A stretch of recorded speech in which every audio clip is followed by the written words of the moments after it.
बिस्मिल्लाहिर्रहमानिर्रहीम बिस्मिल्लाहिर्रहमानिर्रहीम साहब तो सारे की मैं सुनाने नहीं तो सलाम पठवा चांद नहीं तो असम मान के यकीन है कि हमारे सारे संगी बेली ठीक ठाक हो सन ऐ तो बहुत बाहर ना मौसम में हर तरफ हरियाली हरियाली है देख फूल उगले हुए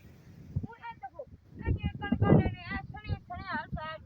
पहले तो सने जो साग है वो खाने आ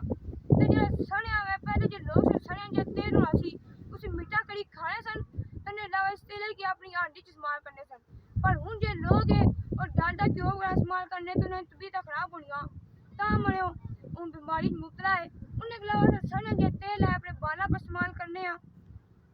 उन्हें अलावा जे कणका न असने की कट रहे हैं